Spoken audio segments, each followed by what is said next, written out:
synthetic relationship이라고 우리는 연구에서는 얘기하고 있는데요. 인간이 아닌 어떤 객체와 같이 대화를 하기 시작하면 그 객체는 나에게 항상 긍정적으로 말하고 내가 어떤 말을 하든 반응을 해주고 하기 때문에 더 이상 진짜 사람과 대화를 하지 못하는 극의 현상으로 갈 수도 있다는 우려도 나오고 있어요. 진짜 인간과 인간 사이에 있는 어떤 매끄럽지 않은 부분이나 이런 걸 깨달으면서 우리가 점점 성숙하는 건데 우리는 그런 걸 못하는 사람이 될 수도 있다. 여기에 의존적으로 될 수밖에 없을 수도 있지 않을까 이런 우려도 나오고 있습니다. 마크 프랑크 연구소에서는 AI 관련해서는 혹시 어떤 연구들이 좀 주로 이루어지고 있는지 궁금해요. AI 연구를 다루는 연구소들이 여러 개가 있는데요. AI 분야에서 세계적인 분들이 계시는 튜빙겐에 있는 그 연구소에서는 이제 AI 코어 기술을 다루는 분들이 모여 계시고, 그다음에 저희 연구소는 보안 및 정보 보호 연구소니까 아무래도 AI로 인해서 나올 수 있는 어떤 사회의 여파, 문제 같은 걸 다루는 분들이 있고, 소프트웨어 시스템 연구소라고 있는데 AI 시대에 만들어지는 코드 같은 게 안전하고 에러가 없는지 이런 소프트웨어의 버그를 찾거나 이런 것들을 하는 연구소가 있고, 또 하나 더 있어요. 인포마틱 연구소가 있어서 AI에서 다루는 데이터베이스를 어떻게 안전하게 또 큰 데이터를 많이 다룰 텐데 어떻게 하면 효율적으로 데이터를 처리하는가, 이런 각자 연구소마다 보는 방향들이 틀립니다. 아까 기조 강연하실 때 그러니까 메커니즘 해석 연구, 그래서 LLM의 블랙박스 연구가 지금 굉장히 핫하다 이런 말씀을 해주셨는데요. 텍스트에서도 신경망을 추적하는 것처럼 한다 이렇게 말씀을 해주셨어요.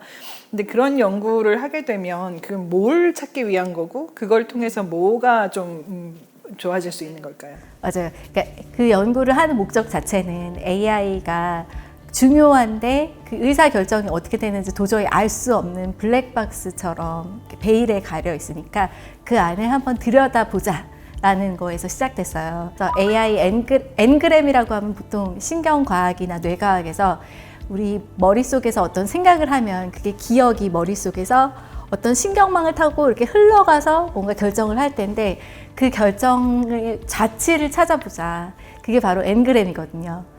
같은 원리를 AI 신경 모델에 AI 모델에 적용하면 이제 파라미터가 수조개가 되는 그 많은 파라미터 중에서 어떤 입력값이 나왔을 때 아마도 요 영역을 지나서 어떤 계산을 해서 갔을 거야 하고 우리가 정확하게 알 수 있다면 그러면 계산이 잘못됐을 때 그 부분을 고치면 되거든요. 그래서 그 메커니즘 해석 연구라는 것이 AI가 어떻게 결정을 하는지 속을 들여다볼 수 있게끔 도와주는 어떤 툴이 될 것 같습니다.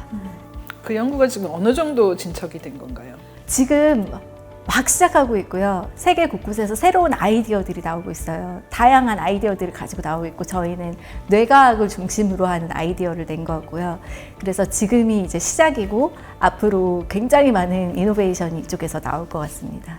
저희 SDF 2012년도에 저희 연사셨더라고요. 그때는 저희 그 주제가 혹시 기억나시는지 모르겠는데 파라소셜에서 소셜로 해서 맞아요. SNS가 이제 막 태동하는 시기에 어떻게 공존하면서 잘 살아갈 수 있을까 이런 거를 이제 같이 그때 논의를 해주셨었는데요. 그때만 해도 사실 SNS에 대해서 저희가 굉장히 희망적으로 더 많이 생각했던 것 같은데 지금 뒤돌아서 생각하면 그러니까 좋은 점도 물론 없지 않지만 사실 분열도 많이 되고 뭐 중독 이슈도 있고 뭐 이제 그 거짓 뭐 허위 정보 이런 얘기도 있고 지금 이제 그 약간 교훈 삼아서 저희가 반성할 부분이 많이 있는데요. 지금 AI 기술은 또 SNS와는 다르지만 지금 이제 초기에 저희가 맞은 상태에서 지금 뭘 더 고민해야 될까요? AI도 지금 초기 진입 단계잖아요. 앞으로 우리가 AI를 얼마나 어디까지 쓸지를 생각만 해보면 단숨에 알 수 있을 거예요. 이건 정말 초기구나. 그렇다면 앞으로 많은 의사결정, 내가 어느 학교에 지원하고 어떤 건강식품을 사 먹고 뭐 선물은 어떤 걸 하고 휴가는 어디 가고 어떤 배우자를 찾을까까지 모든 결정이 다 AI의 영향을 안 받을 수가 없게 되는 사회가 된다면, 그렇다면 AI에 있는 조금이라도 있는 편향 아니면은 잘못 계산된 거, 나에게 주는 오정보 이런 게 나의 인생을 바꿔놓을 수 있는 거잖아요. 사회 전체를 바꿔놓을 수 있고 그 국가 전체를 바꿔놓을 수 있단 말이에요. 그래서 AI가 어떤 대답을 내놓는지는 너무너무 중요한 문제인 것 같아요. 근데 지금 그것들을 고민하고 있는 분들이 지금 미국의 많은 빅테크 회사들이 주로 하고 계시잖아요. 그러면 그쪽에서 만약에 단지 어떤 효율을 위해서 아니면 뭐 본인들의 부를 위해서로 그걸 맞춰 놓으면 그러면은 어떻게 되나요? 큰일 나는 거죠.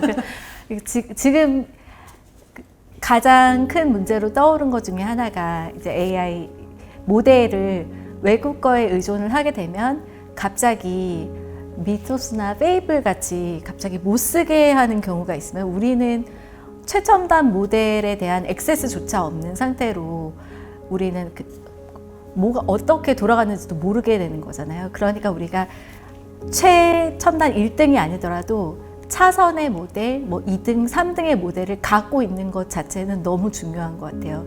우리가 거기에 대해서 이해를 하고 있는 것이 중요하지 그냥 기대서 쓰다가 어떤 의사결정이 나고 했을 때 받는 여파는 너무너무 클 것 같아요.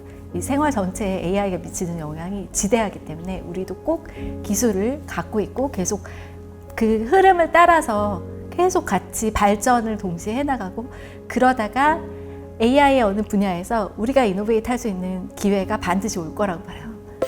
보통 우리나라의 지금 AI 발전하는 방향을 보면 뭐 우리가 이제 제조가 강하다 보니까 제조 데이터를 통해서 뭐 좀 풀스택 AI를 해서 우리 수출하겠다 막 이런 식의 얘기를 많이 하시는 것 같아요. 근데 뭔가 사회적인 데이터나 사회적인 거와 관련해서는 좀 상대적으로 좀 연구가 덜 되고 있는 듯한 인상이 있는데 혹시 사회적으로는 어떤 연구가 좀 필요하다고 보시는지 궁금해요. 네, 사회적인 연구는 다른 나라도 마찬가지로 AI가 아직 적극적으로 활용이 되고 있지는 않아요. 근데 그거는 금세 이제 다 들어올 거고 지금 우리나라의 가장 좀 특수한 문제들 예를 들면 인구가 감소하고 있고 교육이 좀 강화되고 어려운 문제들이 있잖아요. 그리고 고령화 문제 이런 것들을 같이 그러니까 우리가 가장 중요한 문제를 푸는 것이 제일 좋은 것 같아요. 우리에게 도움을 줄 수 있고 우리나라의 제일 중요한 문제들을 AI가 들어왔을 때 조금 완화시키거나 지연시키거나 그 여파를 조금 천천히 가게 하면서 우리가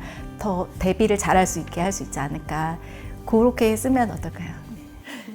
교수님 안 그래도 지금 저출산 고령화 그다음에 이제 교육 얘기 언급해 주셨는데 AI 시대에 교육이 너무나 많이 바뀌게 되는 거 아닌가라는 생각이 드는데 교육은 어떻게 AI 시대의 교육은 스스로 사유하는 능력을 일단 기르는 것이 저는 가장 좋은 것 같아요. 저만 해도 긴 이메일이 오면은 예전에는 그래 내가 전문가니까 이 이메일을 다 읽고 내가 빠르게 답을 해야지 하는 마음이 있었는데 이제는 AI에게 이메일 더 주고 요약해줘. 그다음에 답장을 쓸 때도 AI에게 답장을 쓰라고 할 때가 있어요. 물론 제가 손을 거쳐서 이제 문구를 고치긴 하지만 어떻게 보면은 우리가 진짜 사유를 하고 있는 것인가 아니면 몇 가지 제안을 해줘. 그 중에서 고르는 경우도 많고.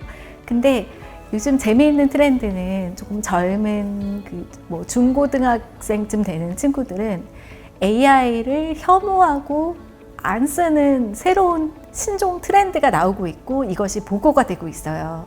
AI에 의존하는 거 정말 싫어하고 AI를 쓰긴 하지만 어쩔 수 없이 쓰긴 하지만 난 정말 싫다 이런 분위기가 있고 이거는 어떻게 보면은 좋을 수도 있어요. 왜냐면 AI를 안 쓰고 자기가 스스로 생각을 하게 되기 때문에 그래서 AI 시대에 제일 좋은 거는 사유하는 능력이 아닐까 생각합니다. 그리고 아까 허위 정보 얘기하신 것도 아까 기조 강의에서 굉장히 인상적으로 봤는데요. 사용자인 척 가장하는 AI 집단에 둘러싸여서 뭔가 사람인지 아닌지도 모르는 상태에서 뭔가 허위 정보가 계속 나한테 온다면 그러니까 나는 사실 속을 수밖에 없게 될 수도 있겠다라는 약간 두려움이 생겼는데 근데 이런 시대가 되면 어떻게 해야 되나요?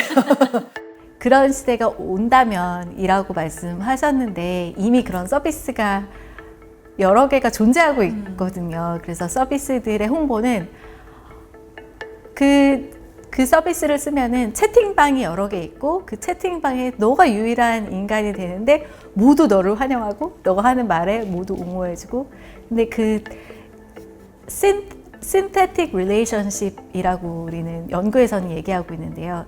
인간이 아닌 어떤 객체와 같이 대화를 하기 시작하면 그 객체는 나에게 항상 긍정적으로 말하고 내가 어떤 말을 하든 반응을 해주고 하기 때문에 더 이상 진짜 사람과 대화를 하지 못하는 극의 현상으로 갈 수도 있다는 우려도 나오고 있어요. 우리가 신테틱 릴레이션십에 맛이 들게 되면은 항상 나에게 아부를 해주고 너 말이 맞아 하고 내가 어떤 말을 해도 거부하지 않잖아요. 그렇기 때문에 그럼 진짜 인간과 인간 사이에 있는 어떤 매끄럽지 않은 부분이나 이런 걸 깨달으면서 우리가 점점 성숙하는 건데 우리는 그런 걸 못하는 사람이 될 수도 있다. 여기에 의존적으로 될 수밖에 없을 수도 있지 않을까 이런 우려도 나오고 있습니다. 그럼 어떻게 해야 돼요? 우리가 이런 문제는 조금 비과학적으로 해결을 할 수가 있을 것 같다. 그래서 인터넷을 일단 사용하기 전에 분노라는 감정이 가짜뉴스를 가장 빨리 나르기 때문에 인터넷을 사용하기 전 우리가 메디테이션을 하고 아니면은 어떤 그런 중간중간에 정보 사이에 메디터티브한 어떤 기능을 플랫폼에서 우리에게 넣어줄 수 있지도 않을까 하는 생각도 들고 그래서 그 장기적으로 봤을 때는 우리가 화면을 덮고 사람 얼굴을 볼 수 있는 그 퀄리티 타임을 더 확보하게 해주는 게 진짜 좋은 AI일 것 같아요.